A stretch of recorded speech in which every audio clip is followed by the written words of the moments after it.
Has anyone seen a music career slip through someone's fingers as quickly and as publicly as Kodak Black's? Whether you're a hardcore fan or just know him from the headlines, you've probably heard rumors about his troubles. Yet few people realize just how deep these struggles run. It's not just another rapper with a problem. There's something darker and more unsettling happening behind the scenes. Some fans say he's a ticking time bomb, steadily ignoring every lifeline thrown his way.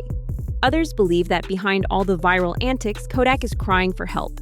But one thing is certain: if something doesn't change soon, we might be witnessing one of the most devastating descents in recent hip-hop history. Over the years, Kodak has racked up a reputation for raw talent, blunt honesty, and near-constant controversy. We've seen him jump from the recording studio straight into legal trouble time and time again. From suspicious tests for fen to jaw-dropping admissions of popping countless perks a day, Kodak's pattern reveals that his issues aren't just the usual rap drama, they're life-threatening.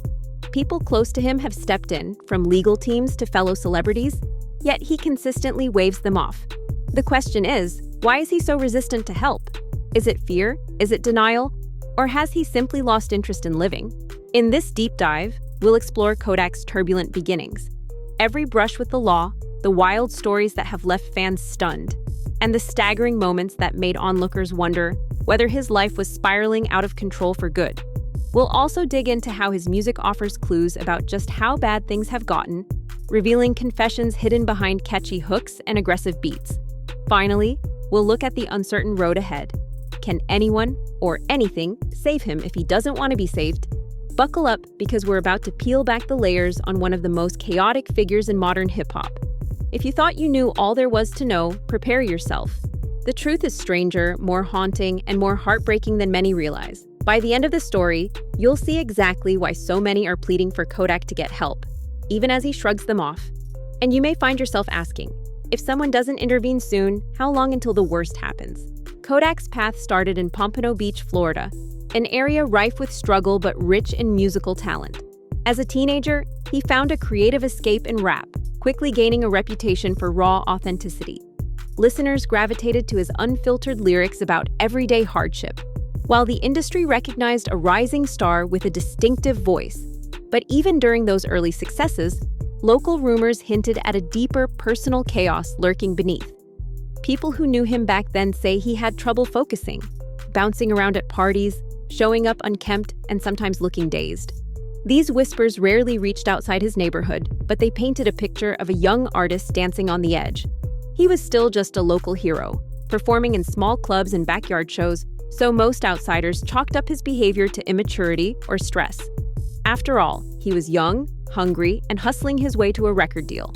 Once record labels came calling, Kodak's authenticity became his trademark, drawing comparisons to rap luminaries who turned their rough upbringings into gold.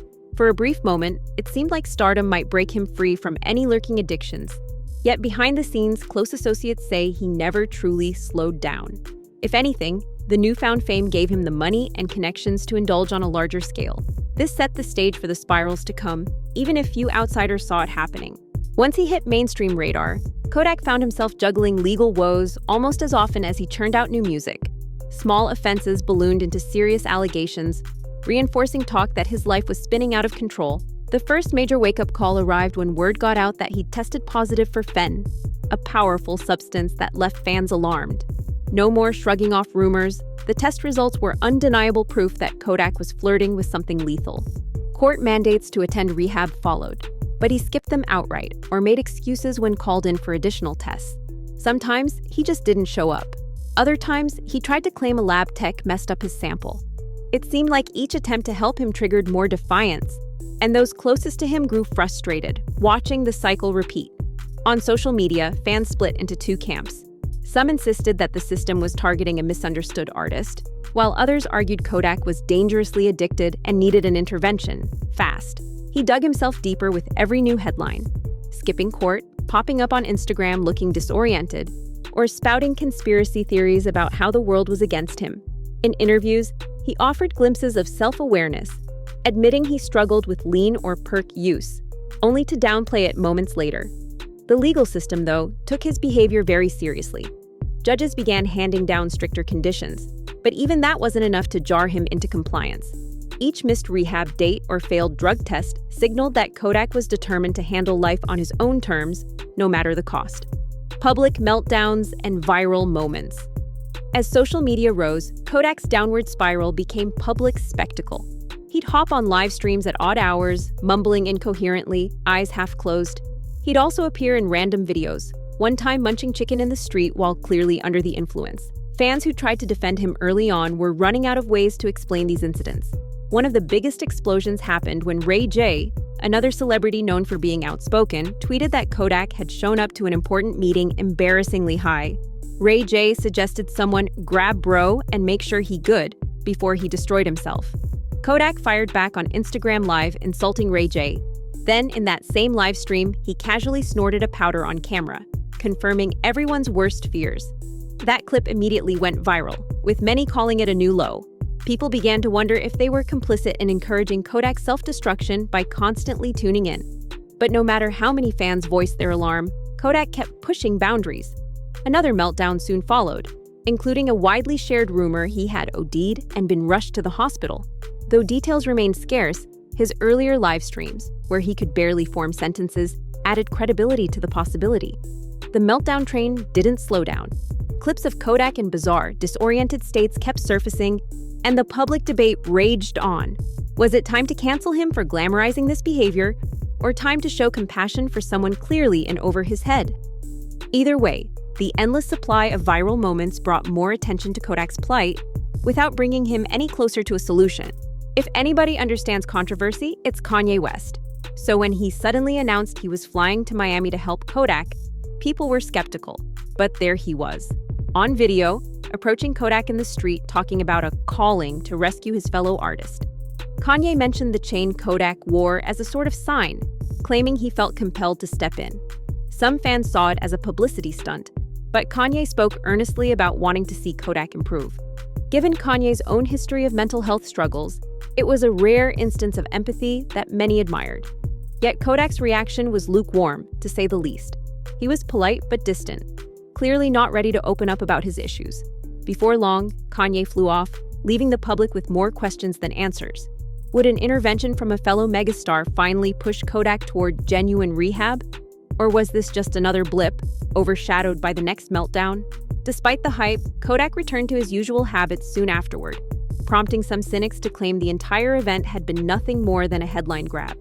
The takeaway was that Kodak's problems weren't just a matter of lacking support. He'd been offered help from law enforcement, from friends, from major celebrities, and repeatedly declined. By now, it seemed that if Kodak was going to choose a different path, he'd have to do it on his own terms, at his own pace. For years, Kodak's music contained cryptic confessions that most listeners wrote off as standard rap lyrics. But tracks like Dirt McG and 300 Blackout revealed more than raw street imagery. They mentioned perk usage, lean, and even cocaine as a daily diet. On Versatile 3, he admitted that once he tried a substance, he liked it, hinting this wasn't just casual dabbling.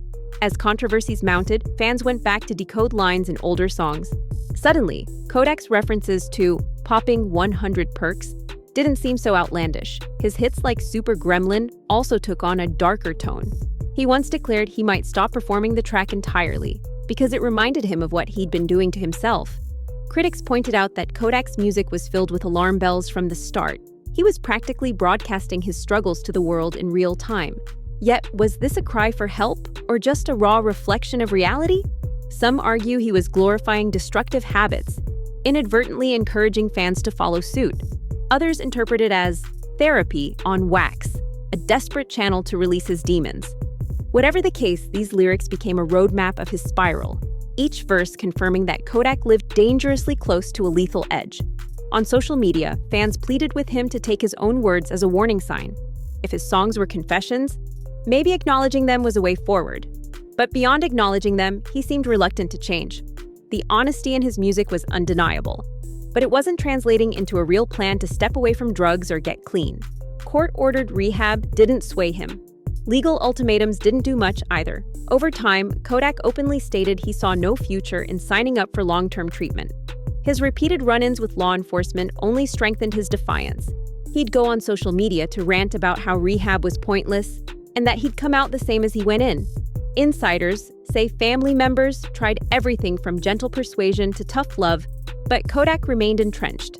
His fear might stem from losing the creative spark that made him special. He once hinted that if he got sober, he wouldn't be able to write the same raw lyrics fans adored. The idea of losing that edge seemed more frightening to him than any legal or health consequence. He'd also act as if none of it mattered because kids and teenagers already saw worse on TikTok. In his eyes, he wasn't harming anybody but himself. The problem is, countless fans looked up to him. The sight of him throwing a mysterious powder in the air during a live stream could very well influence younger watchers to see it as cool or edgy. But Kodak dismissed any notion of a role model responsibility. He was living moment by moment, caring little about outside opinions. If there was a flicker of change in him, it appeared only briefly, like when he lamented how many perks he'd taken and vowed never to set foot on certain stages again. That kind of introspection, however, usually vanished by the next time he popped up online, slurring words or angrily denying rumors that were obviously true. At this point, many fans were left feeling helpless, watching an artist they loved hurtling toward a brick wall at full speed. The once promising star turned into a cautionary figure as more viral clips captured him at rock bottom. Debate raged. Was he simply fulfilling the tragic rap archetype of the self-destructive genius, or was there still time to rewrite his story?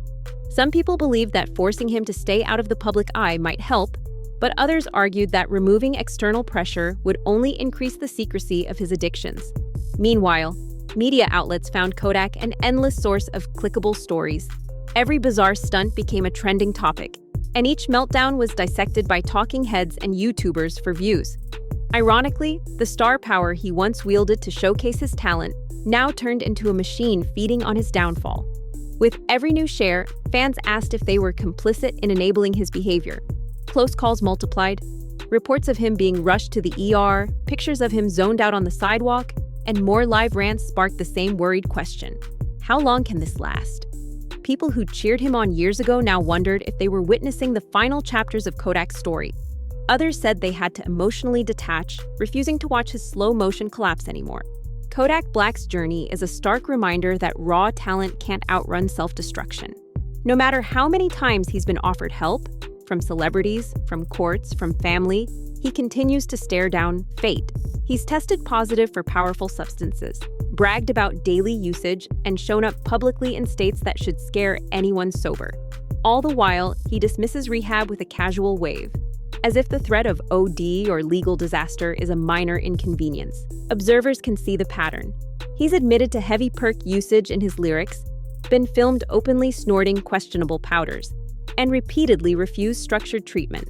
Whether he's in denial, afraid of losing his identity, or simply too reliant on addiction to break the cycle, the end result is the same, a spiral that seems unstoppable unless he decides otherwise. As fans, we can't ignore that the stakes are life and death. Kodak himself has toyed with the idea that he might not be around much longer.